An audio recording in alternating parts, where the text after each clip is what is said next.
भवानी शंकरो वंदे श्रद्धा विश्वास रूपिणौ याभ्याम विना न पश्यन्ति सिद्धः स्वन्तः स्थमीश्वरम। हर हर महादेव। हार्दिक स्वागत करता हूं आप सभी भगवत प्रेमी दर्शकों का आपके अपने ही YouTube चैनल जगत पिता शिव में। भगवान श्री प्रज्ञेश्वर महादेव जी की कृपा से आप सभी स्वस्थ सकुशल और प्रसन्न होंगे, ऐसा मुझे विश्वास है। मुहूर्तम वा तदर्थम वा क्षणम च वा ये शृण्वन्ति पुराणम तन्न तेषाम दुर्गतिर्भवेत्। अर्थात जो लोग एक मुहूर्त, उसका आधा अथवा उसका भी आधा या केवल क्षण मात्र भी इस पुराण का श्रवण करते हैं, उनकी दुर्गति नहीं होती है। शिव महापुराण से लिया गया यह महत्वपूर्ण श्लोक था। जो भक्तजन श्रावण मास में पंचाक्षरी मंत्र की साधना करना चाहते हैं या पूरे मास पर्यंत वो इस मंत्र का अनुष्ठान करना चाहते हैं स्वयं से, तो उनके लिए ही यह वीडियो बनाया जा रहा है। वीडियो में आगे बढ़ने से पहले कुछ महत्वपूर्ण बात मैं आप सबको बताना चाहता हूँ। आजकल यह बहुत देखा जा रहा है कि आध्यात्म के विषय पर बहुत से लोग वीडियो बना रहे हैं।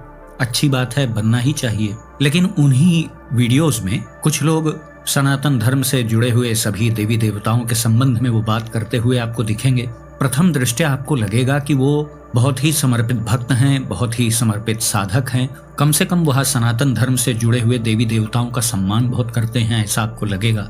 लेकिन जब आप बहुत गहराई से उनके वीडियोस को पूरा देखेंगे तो आपको पता चलेगा बहुत चतुराई से यह आपके धर्म का अपमान कर रहे हैं। वो आप गहराई से आप वीडियोस को देखेंगे तो आपको पता चल जाएगा कि इस वीडियो का उद्देश्य ही लोगों को नास्तिक बनाना है। कोई सूट पैंट पहन करके लेक्चर दे रहा है और अपने नाम के आगे आचार्य लगाया हुआ है, तो उस व्यक्ति से अवश्य यह बात पूछ लेनी चाहिए कि आप आचार्य भी लिख रहे हैं अपने नाम में, आप क्यों नहीं सादगीपूर्ण जीवन जीते हैं? दाढ़ी तो आपको रोज सेट करानी है और ब्रह्म ज्ञान की आप बात कर रहे हैं। बहुत से लोग बहुत चतुराई पूर्ण तरीके से बस आपको अपने वीडियो पे लाना चाह रहे हैं, फिर लाने के बाद वो अपने ही स्तर का ज्ञान आपको सुनाएंगे। और कहीं आपने 10-20 बार उन्हें गलती से सुन लिया तो मनुष्य का तो यह स्वभाव ही है कि वह दूसरों के विचारों से प्रभावित होता है। तो एक संक्रामक रोग के जैसा नास्तिकता का भाव आपके भीतर भी आने लगेगा। मैं किसी व्यक्ति विशेष का नाम नहीं ले रहा हूँ, सभी बहुत प्रज्ञावान हैं, सभी को अच्छे से पता है कि कौन क्या चीज प्रस्तुत कर रहा है अपने वीडियो में। कोई प्याज लहसुन खाने को ही बहुत अच्छा कार्य बता रहा है। ठीक है, प्याज लहसुन कोई खाना पाप तो है नहीं, उससे बस तामसिक वृत्तियां बढ़ती हैं। यदि आप उसको कंट्रोल कर लें तो आप प्याज लहसुन भी खाते रहें, कौन सा पहाड़ टूट पड़ेगा उससे। लेकिन ये कहना कि प्याज लहसुन तो बहुत बड़ी चीज है, अमृत तुल्य है, इसको अवश्य ही खाना चाहिए, तो ये सोचने पे विवश कर देता है कि ये व्यक्ति क्या समझाना चाह रहा है। आजकल आप गौर से देखिए तो बाहर से सब आध्यात्मिक वीडियो लगते हैं, लेकिन जब अंदर घुस जाइए उसमें तो सब निंदा पुराण का व्याख्यान दे रहे हैं। कोई फलाने महाराज को उल्टा सीधा कह रहा है, कोई उनकी बेइज्जती किए जा रहा है, कोई किसी कथावाचक के पीछे पड़ा हुआ है। और तो और उससे भी विचित्र बात यह है, जो असहनीय बात है वास्तव में, कि लोग धर्म ग्रंथों पर भी सवाल उठाने लग गए हैं।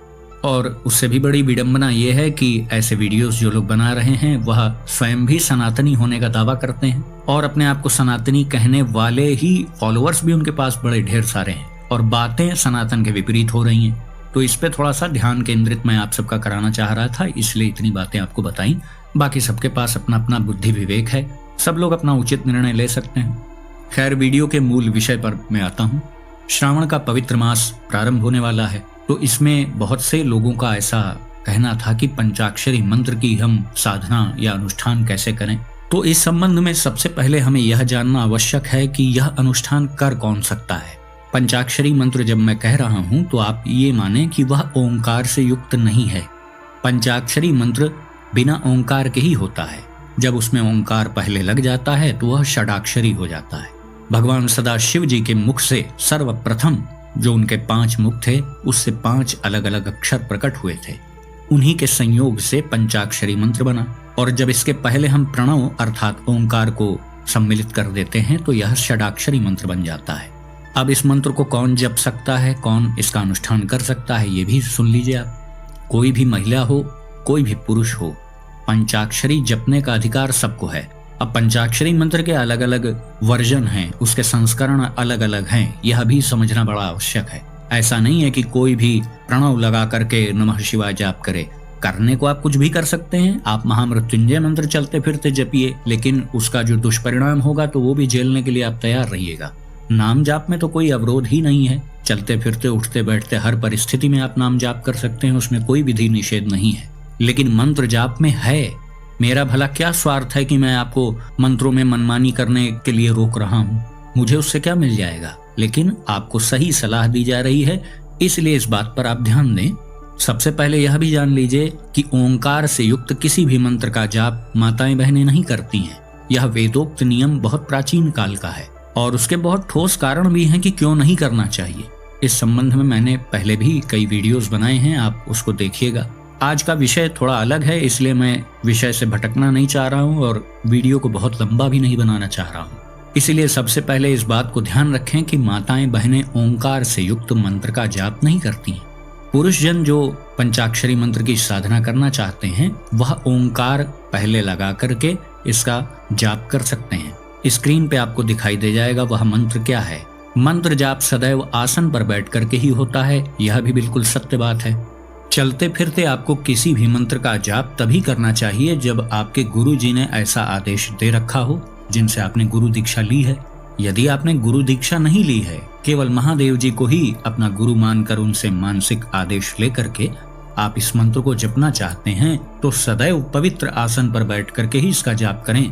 वैदिक मंत्रों का और शक्तिशाली मंत्रों का जाप चलते फिरते बिना गुरु के आदेश के करना यह बहुत हानिकारक होता है। क्योंकि आप लोग ऐसे व्यक्तियों से मिलते नहीं, मैं तो रोज ही ऐसे लोगों की समस्याएं सुनता रहता हूँ जो मंत्रों में मनमानी करते हैं। आखिर आप स्वयं देखिए ना, इस स्तोत्र के पाठ में कोई बंधन नहीं है, नाम जाप में कोई बंधन नहीं है, लेकिन मंत्रों में ऐसा बनाया गया है, तो गहराई से सोचिए, कोई कारण होगा ना। और यह भी ध्यान दीजिए कि जो लोग आपको भ्रमित करते हैं कि नहीं ऐसा नहीं है, ऐसा नहीं है, सब गलत है, सब पाखंड है, तो आप यह भी तो गौर करें कि वो व्यक्ति स्वयं कभी अपने हाथ में वेदों को उठा के देखा भी है, उसे पता भी है कि वेदों में कितने मंत्र हैं, कौन सा वेद कर्मकांड के लिए है, कौन सा वेद तंत्रों के लिए है, कौन सा वेद दर्शन के लिए है। यह सब पता किसी को नहीं है, बस लेक्चर सब दे रहे हैं। तो भैया एक ही बात मैं कहता हूं कि आप ऐसे डॉक्टर से इलाज कराना चाहेंगे क्या कि जिसने डॉक्टरी पढ़ी ही नहीं है। जो कार्य हमारे पूर्वजों ने नहीं किया, जो चीज वर्जित बताई जा रही है, तो उसको आपको पालन करना चाहिए। कुछ विद्वान तो ऐसे भी हैं कि जो कहते हैं कि वेद पुराणों में कुछ नहीं है।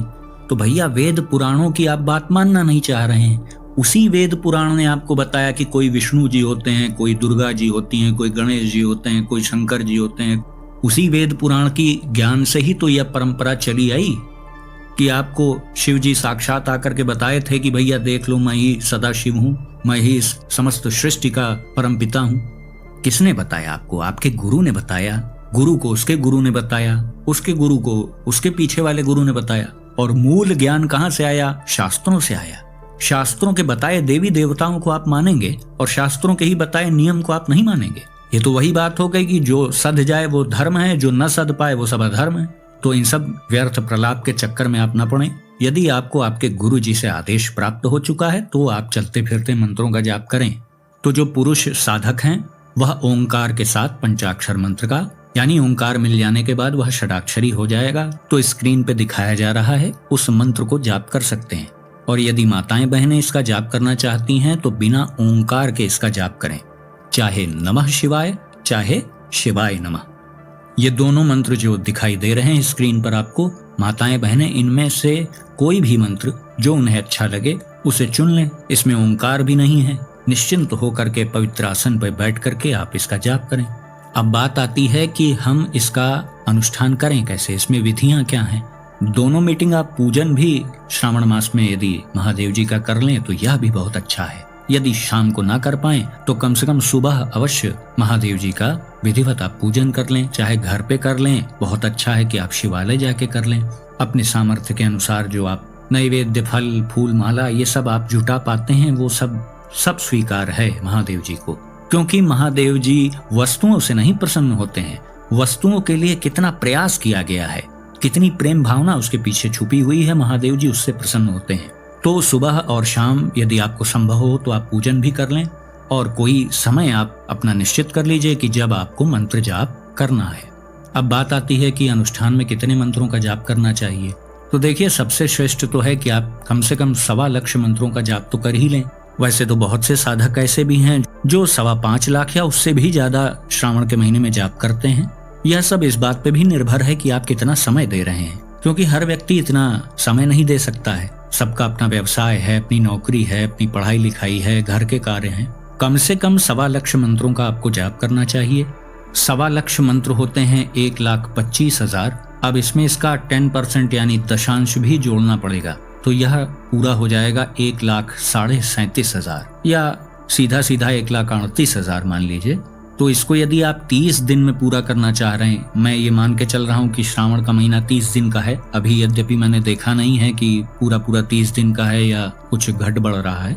मान लिया कि 30 दिन का आप अनुष्ठान करना चाह रहे हैं और 1,38,000 आपको मंत्र जाप करने हैं, तो प्रतिदिन आपको 46 माला इसकी करनी पड़ेगी। 46 मालाएं आप यदि करते हैं प्रतिदिन, तो 30 दिन में 1,38,000 जाप हो जाएगा। इस तरीके से आप कर सकते हैं। या आप पूरे 30 दिन का अनुष्ठान नहीं करना चाह रहे हैं, 15 दिन का ही करना चाह रहे हैं, तो 15 दिन में जो आप प्रतिदिन 46 मालाएं आप करते, उसको आपको डबल कर देना पड़ेगा। तब आप 15 दिन में 1,38,000 मंत्रों को पूरा कर लेंगे। 15 दिन की अवधि का जो अनुष्ठान है वह विशेष रूप से माताओं बहनों के लिए श्रेष्ठ है, क्योंकि पूरे महीने का यदि वो संकल्प ले लेंगे तो बीच में अशुद्धि का समय आएगा, तो फिर 1 हफ्ते गैप हो जाएंगे, तो फिर साधना भी खंडित हो जाएगी।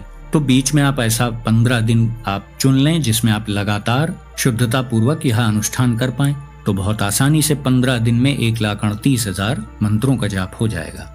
आप चाहें तो शिवालय में जाकर के यह अनुष्ठान पूरा कर सकते हैं, और आप चाहें तो अपने घर के पूजा गृह में भी बैठ करके इस अनुष्ठान को आप पूरा कर सकते हैं। और आपके पास यदि एक साथ समय नहीं है, आप चाह रहे हैं कि सुबह शाम करके मैं मंत्रों का जाप करूं, तो भी आप अपने दिन भर की जितनी मालाएं आपको करनी हैं उसको आधे आधे भाग में आप बांट लीजिए। आधा भाग आप सुबह कंप्लीट कर लीजिए और आधा भाग शाम को आप कंप्लीट कर लीजिए। जाप के समय अपने ही आसन का आप प्रयोग करें। शुद्ध घी का दीपक जलाना बड़ा अनिवार्य है। साथ में आप एक धूप भी जला लें तो बहुत अच्छी बात है। फिर इसके बाद बिल्कुल एकाग्रचित्त होकर के आपको रुद्राक्ष की माला से जाप करना है। माला जाप की उचित विधि क्या है, इससे संबंधित वीडियो इस चैनल के बिल्कुल प्रारंभ में ही बना दिया गया था। आप चाहें तो जाकर के उस वीडियो को देख सकते हैं कि माला जाप करने की उचित विधि क्या है। फिर यदि आपका अनुष्ठान यदि 15 दिन का है, तो आप जिस दिन आपका जाप पूर्ण हो रहा है उस दिन भी आप हवन कर सकते हैं, और या तो आप चाहें तो अगले दिन भी उसके हवन कर सकते हैं। और जिनका पूरे श्रावण मास का अनुष्ठान है, तो उनको रक्षाबंधन के दिन, जिस दिन पूर्णमासी होगी, उस दिन हवन कर लेना चाहिए। हवन यदि आप स्वयं से करना चाहते हैं तो उसकी सरल विधि से संबंधित वीडियो इसी चैनल पर है, आप जाकर के उसको देख सकते हैं। और वैसे तो उचित है कि आप अपने पुरोहित जी से, आपके घर के जो पंडित जी हों, कोई आचार्य जी हों, तो उनका सहयोग भी ले सकते हैं। लेकिन यह बात भी आप जान लें कि मंत्रों के जाप का जो अनुष्ठान होता है उसकी पूर्णता तभी होती है जब विधिवत हवन हो जाए। तो हवन नितांत आवश्यक है, इस पे आप अवश्य ध्यान दें। हवन की सामग्री कैसी होनी चाहिए? जो रेडीमेड हवन सामग्री आती है वो बिल्कुल उचित नहीं होती है, उसका प्रयोग नहीं किया करिए आप लोग। स्वयं से कैसे हवन की पवित्र सामग्री आप बना सकते हैं, उसकी भी जानकारी हवन से संबंधित वीडियो में दी गई है, आप उस वीडियो को देख सकते हैं। जिस दिन आप हवन करें उस दिन किसी श्रेष्ठ ब्राह्मण को भोजन भी कराएं, बहुत अच्छी बात है। ऐसा संयोग ना बने तो आप किसी अन्य को, कोई और भी जरूरतमंद हो तो उसको आप भोजन करा सकते हैं। जीवों की सेवा आप कर सकते हैं, गाय को कुछ आप खिला सकते हैं उस दिन। कोई आपको वृषभ दिखाई दे जाए श्रावण के महीने में तो उसको अवश्य कुछ खिलाएं। और ऐसा संयोग अक्सर बनता भी है कि शिव भक्तों को वृषभ के दर्शन श्रावण मास में अवश्य होते हैं। अब यह भी जान लीजिए कि किन बातों का हमें ध्यान रखना है। प्रतिदिन सदैव आप मंत्रों को बराबर मात्रा में ही जाप करें। यदि एक दिन में आप 46 माला कर रहे हैं तो अगले दिन भी उतना ही होना चाहिए, उससे कम नहीं होना चाहिए और अधिक भी नहीं होना चाहिए, वरना आपका क्रम ही बिगड़ जाएगा। फिर आपको अगले दिन उससे ज्यादा करना पड़ेगा। ना अधिक हो ना कम हो, उतनी ही संख्या में बराबर मात्रा में आपको करते जाना है, तो निश्चित ही ठीक समय पर आपका अनुष्ठान पूर्ण हो जाएगा। तो प्रतिदिन इस बात का विशेष ध्यान रखें कि मंत्रों का जाप बराबर मात्रा में प्रतिदिन होता चले। दूसरी महत्वपूर्ण बात यह है कि आप यदि किसी निश्चित मनोकामना की पूर्ति के लिए यह अनुष्ठान कर रहे हैं तो आपको प्रथम दिन संकल्प ले लेना चाहिए। दाहिने हाथ में जल, अक्षत, पुष्प, कुछ दक्षिणा आदि रख करके आप संकल्प ले सकते हैं। संकल्प कैसे लिया जाता है पहले भी बहुत बार मैं वीडियो में बता चुका हूँ। अपनी निश्चित मनोकामना के लिए आप संकल्प में वर्णन कर दें। आप उसकी पूर्ति के लिए किस मंत्र का कितनी संख्या में कितने दिनों के लिए जाप करेंगे, यह सब आप मन में ही अपने संकल्प के लिए बोल दीजिए। फिर उस संकल्प को पूर्ण करना आपकी जिम्मेदारी हो जाएगी। और यदि आप केवल प्रभु की भक्ति के लिए, उनकी प्रसन्नता के लिए यह अनुष्ठान करना चाहते हैं तो संकल्प आदि की विशेष कोई आवश्यकता है नहीं। भगवान की भक्ति को प्राप्त करने के लिए संकल्प थोड़ी लिया जाता है। भगवान तो स्वयं ही त्रिकालज्ञ हैं, आपके हृदय में ही बैठे हुए हैं, वह सब कुछ देख रहे हैं। उनके सामने फिर संकल्प लेने की आवश्यकता क्या है। लेकिन किसी निश्चित मनोकामना के लिए आप यदि यह अनुष्ठान कर रहे हैं तो आपको संकल्प अवश्य लेना चाहिए। तीसरी महत्वपूर्ण बात का ध्यान रखें कि जितने दिन आपका यह अनुष्ठान चल रहा है उतने दिन बिल्कुल मन वचन कर्म से ब्रह्मचर्य का पालन करें, शुद्धता पवित्रता का पालन करें, वाणी का संयम रखें, थोड़ा कम बोलें। कम बोलेंगे तभी अधिक मानसिक नाम जाप भी होगा। ऐसा तो है नहीं कि दिन भर आप माला लेके बैठे रहेंगे। चलते फिरते उठते बैठते हर परिस्थिति में नाम जाप तो करना ही है, वह तो 365 दिन का काम है। पवित्र खान पान रखें। यदि आपने उपवास रखा है तो उपवास के नियमों का आप पालन करें। अधिक से अधिक अपनी चित्त वृत्ति को अपने इष्ट देव के साथ जोड़ करके रखने का प्रयास करें। अगली महत्वपूर्ण बात कि आपको शुद्ध घी का दीपक भी जलाना है। यदि आपको शुद्ध घी उपलब्ध न हो पा रहा हो तो आप तिल के तेल का प्रयोग भी कर सकते हैं। और सदैव ऊर्ध्वमुखी बत्ती, जो गोल रुई की बत्ती होती है, उसका प्रयोग करें। इसके अतिरिक्त और भी महत्वपूर्ण बात यह है कि आप यदि अनुष्ठान के मध्य में, प्रारंभ में या अंत में आप रुद्राभिषेक कर लें। आपके घर में यदि शिवलिंग है तो वहां भी आप कर सकते हैं, या आप शिवालय में कर लें तो और भी उत्तम बात है। तो इससे भी आपका अनुष्ठान पूर्णता को प्राप्त होगा और महादेव जी की अवश्य ही आपको कृपा प्राप्त होगी। इसके अतिरिक्त ही जब आप अपना जाप पूर्ण कर लें तो आसन पे बैठे बैठे ही जो स्तोत्र आपको कंठस्थ हो महादेव जी का, उसका 1, 2 पाठ 3 पाठ जितना आप कर सकें, 1 स्तोत्र या 2 स्तोत्र या 3-4 स्तोत्र जितना आप कर पाएं, उसका मुक्त कंठ से गायन करने का प्रयास करें।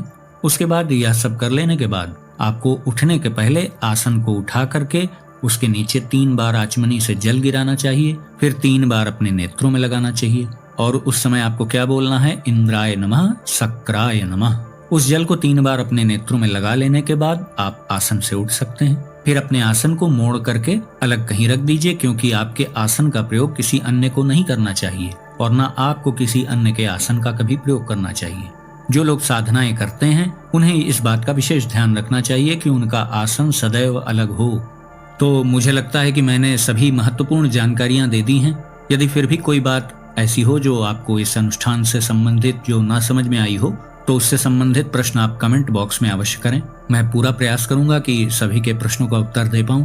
तो आज का वीडियो हम यहीं समाप्त करते हैं। आशा करता हूं जो भी जानकारी आपको दी गई वो आपको अच्छी लगी होगी। यदि वीडियो आपको पसंद आया तो इसे लाइक करें, अपने मित्रों बंधु बांधवों के साथ शेयर करें। यदि इस चैनल का वीडियो आप पहली बार देख रहे हैं तो कृपया इस चैनल को भी सब्सक्राइब करें और बेल आइकन को भी अवश्य प्रेस कर दीजिएगा। तो भगवान श्री कपर्दीश्वर महादेव जी से मैं ऐसी प्रार्थना करता हूं कि वो आप सभी को सदा सुखी, स्वस्थ और ऊर्जावान बनाए रखें। मिलते हैं अगले वीडियो में एक नई और उपयोगी जानकारी के साथ। तब तक के लिए आप सभी भगवत प्रेमी भक्तों को हर हर महादेव।